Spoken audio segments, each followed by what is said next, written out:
आपको बता दें, बड़ी खबर इस वक्त इलाहाबाद से आ रही है। आपको बता दें, इलाहाबाद हाई कोर्ट से मुस्लिम पक्ष को झटका लगा। ज्ञानवापी मामले में तहखाने में पूजा रोकने से इनकार कर दिया गया है हाई कोर्ट की ओर से।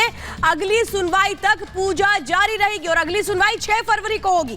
बड़ी जानकारी आपको बता देते हैं, जिला न्यायालय ने यह कहा था कि पूजा शुरू हो सकती है, तहखाने में पूजा का अधिकार मिल गया था और इसी के खिलाफ इलाहाबाद हाई कोर्ट का दरवाजा खटखटाया गया था मुस्लिम पक्ष की ओर से। लेकिन मुस्लिम पक्ष को वहां से बड़ा झटका मिला है। कोर्ट ने साफ तौर पर कह दिया है कि पूजा पर रोक नहीं लगाएंगे, पूजा जारी रहेगी। यानी कि श्वेता, इससे साफ हो जाता है कि जो फैसला लिया गया था वो बरकरार रहेगा। नमाज के स्थान पे काफी लोग पहुंच चुके हैं, वहाँ भर गया, इसलिए इनको समझा के बताया जा रहा है कि अपने आसपास की मस्जिदों में नमाज। पुलिस की तरफ से क्या मैसेज दिया जाए? अरे मैडम, जो अकेले कर लेना। जो उनके मुफ्ती साहब का मैसेज है वही मैसेज है कि शांति व्यवस्था बरते, सहयोग करें और आसपास की मस्जिदों में नमाज पढ़ें। आप लोग भी अनाउंस करें। वही बात, उनकी बात ही हम लोग दोहरा रहे हैं। कोई इसमें नहीं, कोई ऐसी बात नहीं। लोग चले भी जा रहे हैं, आप देख रहे हैं, मान भी जा रहे हैं। हमारी सहयोगी यहाँ जुड़ गई हैं। अंजलि, 6 फरवरी को अगली सुनवाई होगी। उससे पहले हाईकोर्ट ने कहा है कि कानून व्यवस्था बनी रहे, प्रशासन की जिम्मेदारी है। इस वक्त क्या कुछ माहौल वहां दिख रहा है, क्योंकि आज शुक्रवार का दिन है और ऐसे में भारी तादाद में लोग नमाज के लिए भी जुट गए हैं। बिल्कुल, यहाँ पर सबसे पहले आपको तस्वीरें दिखा देते हैं, क्योंकि सुरक्षा के पुख्ता इंतजाम है। जमीन से लेकर आसमान तक निगरानी रखी जा रही है और अपडेट ये भी दे देते हैं, क्योंकि अब संख्या वहां पर यानी कि ज्ञानवापी मस्जिद में नमाजियों की ज्यादा बढ़ जाने के कारण अब नमाजियों को लौटना पड़ रहा है, क्योंकि ये कहा जा रहा है कि जो मस्जिद के जाने की तरफ वाला रास्ता है वो बंद कर दिया गया है और नमाजियों को इसी बैरिकेड से, क्योंकि मस्जिद से काफी दूर है ये बैरिकेड, और यहीं से ही लौटाया जा रहा है, ये कहकर कि यहाँ पर अब जगह नहीं है और आप किसी अपने पास वाली मस्जिद में जाइए, वहां पर नमाज अदा करिए। और आज की सुनवाई को लेकर भी देखिए, खास तौर पर सुनवाई कर रहे जो जस्टिस रोहित रंजन अग्रवाल ने मस्जिद कमेटी के वकील से ये भी पूछा कि आपने डीएम को रिसीवर नियुक्त किए जाने के 17 जनवरी के आदेश को चुनौती नहीं दी और सीधे 31 जनवरी के आदेश के खिलाफ याचिका दाखिल की, और ऐसे में ये बताइए कि आपकी अर्जी की पोषणीयता क्या है, क्या उस पर सुनवाई की जा सकती है। और 31 जनवरी का आदेश जो है 17 जनवरी को डीएम को रिसीवर नियुक्त किए जाने के आगे ये खड़ी है। तो ऐसे में ये देखा जा रहा है कि अब 6 फरवरी को जब सुनवाई होगी, क्या आगे फैसला आता है। फिलहाल तो रोक लगाने से इनकार कर दिया गया है और साथ ही साथ यूपी सरकार को ये भी आदेश दिया गया है कि आगे आते मैं अपने विजय से कहूंगी, अनुरोध करूंगी कि आगे आइए जरा और हम जरा लोगों से बातचीत करते हैं, उनसे पूछते हैं, क्योंकि अब देखिए लगातार जयकारे गूंज रहे हैं यहाँ पर, हर हर महादेव के जयकारे गूंज रहे हैं। हालांकि हम बहुत ज्यादा मूवमेंट नहीं कर सकते हैं, कैमरा की वजह से बहुत ज्यादा मूवमेंट नहीं कर।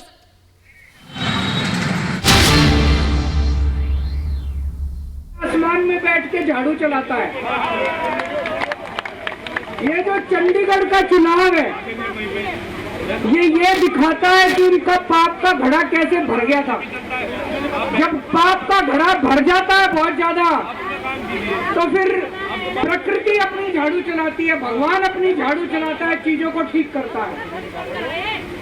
चंडीगढ़ का चुनाव कहने को तो छोटा सा चुनाव था, 10 बाई 10 किलोमीटर का एक छोटा सा शहर है, मेयर का चुनाव था, लेकिन दुनिया की सबसे बड़ी पार्टी चंडीगढ़ के चुनाव में वोटों की चोरी करते हुए पकड़ी गई, रंगे हाथों पकड़ी गई।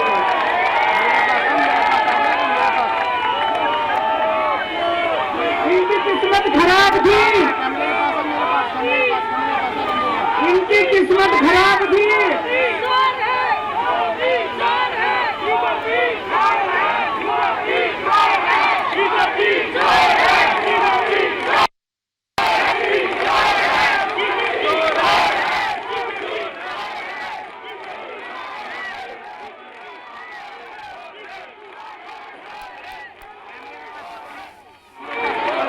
एक नारा लगाएंगे, गली गली में शोर है, भाजपा वोट चोर है। गली गली में शोर है, गली गली में शोर है, पूरे देश में शोर है। दोस्तों चंडीगढ़ में ये पकड़े गए, रंगे हाथों वीडियो के ऊपर पकड़े गए, वीडियो के ऊपर। अभी रुक जाओ, अभी रुक जाओ, अभी रुक जाओ, एक बारी मेरे को बोल लेने दो, अभी रुक जाओ।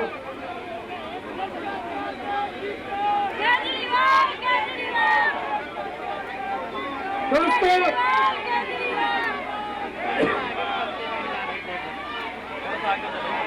मैं थोड़ा सा जिन जिन लोगों को चंडीगढ़ वाला किस्सा नहीं पता, मैं पूरा किस्सा सुना देता हूँ। चंडीगढ़ में मेयर का चुनाव होना था, जैसे दिल्ली में मेयर का चुनाव होता है। चंडीगढ़ में जो चुने हुए काउंसलर हैं, वो काउंसलर वोट डालते हैं और अपने मेयर को चुनते हैं। चंडीगढ़ में 36 मेयर हैं, 36 काउंसलर हैं। 36 में से 16 काउंसलर बीजेपी के, 20 काउंसलर इंडिया गठबंधन के। तो जाहिर तौर पे इंडिया गठबंधन का मेयर डिप्टी मेयर बनना था, इसमें कोई बहुत बड़ी बात थोड़ी नहीं।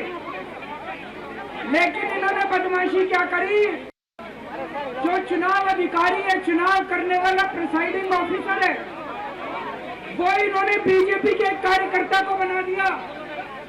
अब बीजेपी का कार्यकर्ता वहां बदमाशी नहीं करेगा तो और क्या करेगा। उस बीजेपी के कार्यकर्ता ने वोट तो डलवाई, लेकिन जब काउंटिंग करने बैठा तो ये प्रैक्टिस है कि भाई सारी पार्टियों के जो एजेंट है वो सामने आके बैठते हैं और हर वोट देखा जाता है। उसने एक भी काउंटिंग एजेंट को अपने सामने नहीं बैठने दिया, सबको भगा दिया, सबको भगा दिया उसने, और उसने खुद ही काउंटिंग करी। और काउंटिंग करते टाइम उसने इंडिया गठबंधन के 8 वोट उसमें गलत सलत निशान लगा के उनको इनवैलिड कर दिया। तो हमारे 20 वोट थे, 20 में से 8 इनवैलिड कर दिए, 12 वोट पड़े हमारे, और उनके कहते हैं 16 वोट पड़े, सारे हमारे इनवैलिड हो गए। जैसे केवल हमारे वालों को ही वोट पे निशान लगाने नहीं आता, उनके वालों को आता है। अंदर से एक कर्मचारी ने हमें बताया है कि उनके भी 16 वोट नहीं पड़े थे, उनके 13। किसी को नहीं पता किसके कितने वोट पड़े, काउंटिंग एजेंट तो था ही नहीं। और उस चुनाव अधिकारी ने नतीजे घोषित कर दिए कि बीजेपी का मेयर बन गया। उनकी किस्मत खराब थी, वहां चारों तरफ कैमरे लगे पड़े थे। उस कैमरे में वो चुनाव अधिकारी इंडिया गठबंधन के वोटों के ऊपर कांटे मारता हुआ, निशान लगाता हुआ उसके अंदर कैप्चर हो गया, उसके अंदर दिखाई दे रहा है। और ये तो अरविंद केजरीवाल जो इस वक्त आम आदमी पार्टी के मुख्यालय में मौजूद है, बड़ा हमला बीजेपी पर बोल रहे हैं, सुनिए क्या कह रहे हैं। चंडीगढ़ का मेयर हमारा बनता है कि उनका बनता है, ये जरूरी नहीं है, कोई जरूरी नहीं है। हम यहाँ पे कोई सत्ता के लिए नहीं आए, हमारा बने चुनाव आते जाते रहते हैं, चुनाव होते रहते हैं, पार्टियां आती जाती रहती हैं, नेता आते जाते रहते हैं। नेता आज ये कल ये, आज ये पार्टी कल ये पार्टी, आज इसका मेयर कल इसका मेयर। देश के साथ खिलवाड़ नहीं होना चाहिए, हमारे जनतंत्र के साथ खिलवाड़ नहीं होना चाहिए। इन्होंने जो चुनाव के साथ खिलवाड़ करना शुरू किया है, इन्होंने जो जनतंत्र के साथ खिलवाड़ कैमरे के अंदर पकड़े गए, अगर ये चंडीगढ़ जैसे छोटे से चुनाव में इतनी बड़ी गड़बड़ कर सकते हैं, तो जाहिर है लोकसभा के और विधानसभा के चुनाव में तो पता नहीं कितनी बड़ी गड़बड़ करते हैं, है कि नहीं है। पूरे देश के सामने आ गया किस तरह से गड़बड़ करते हैं। इनके लिए देश जरूरी नहीं है, इनके लिए जनतंत्र जरूरी नहीं है, केवल और केवल सत्ता के लिए ये किसी भी हद तक जा सकते हैं। सत्ता के लिए देश को भी बेच सकते हैं, सत्ता के लिए देश को भी दांव पे लगा सकते हैं। दोस्तों, हम ये कभी नहीं होने देंगे, अपने देश के साथ खिलवाड़ किसी हालत में नहीं होने देंगे, अपने जनतंत्र के साथ खिलवाड़ किसी हालत में नहीं होने देंगे। आज पूरे दिल्ली से, हरियाणा से, पंजाब से इतनी जनता आ रही थी यहाँ पे प्रदर्शन करने के लिए, सबको रोक दिया इन्होंने, पूरी दिल्ली को छावनी बना रखा है। क्यों भाई?